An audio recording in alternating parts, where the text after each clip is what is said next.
महाभारत दुनिया का सबसे बड़ा महाकाव्य है, लेकिन दुनिया में आज भी ऐसे लोगों की कमी नहीं है जो इसे भारत का इतिहास नहीं बल्कि एक कहानी मानते हैं। उनका मानना है कि जो गीता में उपदेश दिए गए थे वो सिर्फ लोगों की मन की बातें थी, लेकिन जैसे जैसे पुरातत्व विभाग को महाभारत के अवशेष मिलते गए उनके मुंह भी बंद होते गए और जो उपदेश गीता में दिए गए थे वो भी 100% सच होते जा रहे हैं। लोग प्यार नहीं व्यापार करेंगे, मार काट बहुत ज्यादा बढ़ जाएगी, दुनिया में वेजिटेशन बिल्कुल खत्म हो जाएगी।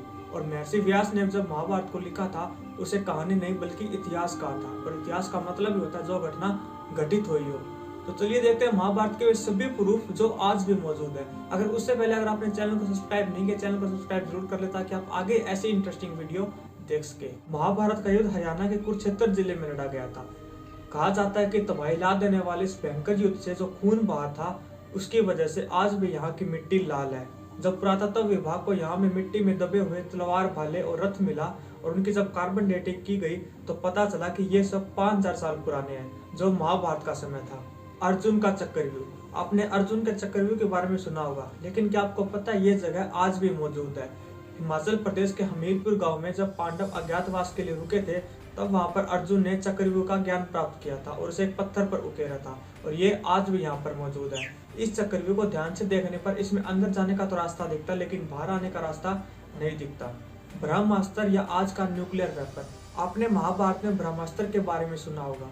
इसे धर्म और सत्य को बनाए रखने के लिए ब्रह्मा जी ने बनाया था। यह एक बहुत ही विनाशकारी अस्त्र था जिसे सिर्फ एक दूसरा ब्रह्मास्त्र ही रोक सकता था। जो इसे छोड़ता था वही इसे वापस लेने की क्षमता रखता था। इसीलिए जब लक्ष्मण ने मेघनाथ पर ब्रह्मास्त्र से प्रहार करना चाहा तो राम जी ने उन्हें रोक लिया। उन्होंने कहा कि इससे सारी लंका तबाह हो जाएगी, इसे चलाने का भी सही समय नहीं है, इससे बेकसूरों की जान चली जाएगी। इसलिए यह अस्त्र सिर्फ कुछ गिने चुने योद्धाओं के पास ही था। रामायण में यह लक्ष्मण जी के पास था और महाभारत में यह भगवान श्री कृष्ण, द्रोणाचार्य, अश्वत्थामा, युधिष्ठिर, कर्ण और अर्जुन के पास था। इसमें पूरी दुनिया तबाह करने जितनी ताकत थी।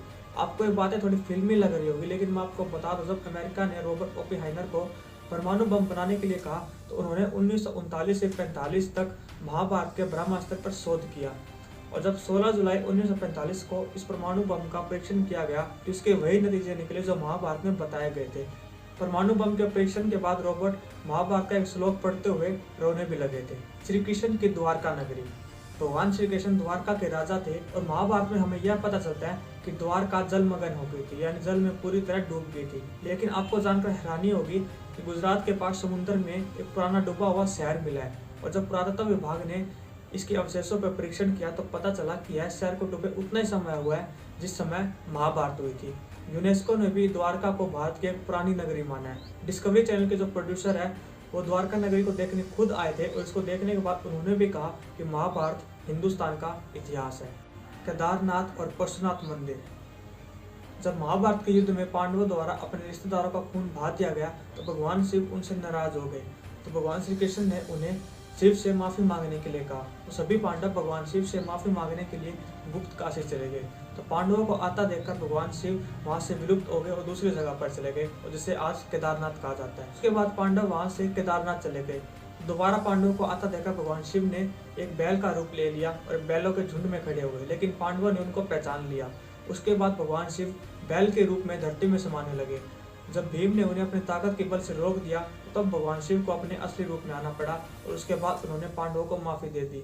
लेकिन उस समय भगवान शिव का जो देह था वो केदारनाथ था, और जो मुंह था वो पशुपतिनाथ में था। उसके बाद जहाँ पर उनका मुंह गिरा उसे आज पशुपतिनाथ कहा जाता है, और जहाँ पर उनका देह था उसको आज केदारनाथ कहा जाता है। और आप सबको पता ही है ये दोनों मंदिर आज भी मौजूद है। लक्षा ग्रह, यह ग्रह कौरवों ने पांडवों को दिया था, जो पूरा का पूरा लाख का बना था, जो बहुत ही जल्दी आग पकड़ लेता है, क्योंकि यह कौरवों की चाल थी। जब कौरव इस ग्रह को आग लगा देते हैं तो पांडव एक सुरंग के रास्ते से बचकर बाहर निकल आते हैं, और माना जाता है कि आज भी यह जगह उत्तर प्रदेश के बरवाना जगह पर मौजूद है। कर्ण का अंग राज्य है। कर्ण कुंती माँ के सबसे बड़े पुत्र थे जो अंग देश के राजा थे, और ये अंग देश दुर्योधन ने कर्ण को उपहार में दिया था, और उस समय का अंग राज्य आज उत्तर प्रदेश का गोंडा जिला के नाम से जाना जाता है। धीरे धीरे सूख जाते हैं और उन आंखों में फिर से नए नए सपनों की रोशनी चमकने लगती है। दोस्तों, अगर आपने गीता पढ़ी है तो आपको पता होगा कि गीता में जो उपदेश दिए गए हैं वो एक सामान्य व्यक्ति नहीं दे सकता। इसके श्लोक आज भी बड़े बड़े वैज्ञानिकों को प्रेरणा देने की क्षमता रखते हैं। आज भी इस पर लाखों नोबेल प्राइज पुरस्कार कुर्बान है। इसमें जो बात कही गई थी वो आज 100% सच नजर होती आ रही है। गीता में कहा गया था कि कलयुग में लोग प्यार नहीं व्यापार करेंगे, मारकाट इतनी बढ़ जाएगी कि भाई भाई का कातिल बनेगा, पूरी दुनिया में वेजिटेशन बिल्कुल खत्म हो जाएगी। बागपत में मिले सबूत। दोस्तों, बागपत गांव में पुरातत्व विभाग को कुछ हथियार और रथ मिले हैं और ये बागपत गांव उन्हीं गांव में से है जो भगवान श्री कृष्ण ने कौरवों से पांडवों के लिए मांगे थे। घटोत्कच का शरीर। पुरातत्व विभाग को कुरुक्षेत्र के पास एक बहुत बड़ा कंकाल मिला है। महाभारत में जो घटोत्कच के बारे में विवरण किया गया था उसी प्रकार का कंकाल यहाँ पर मिला है। जरासंध का अखाड़ा।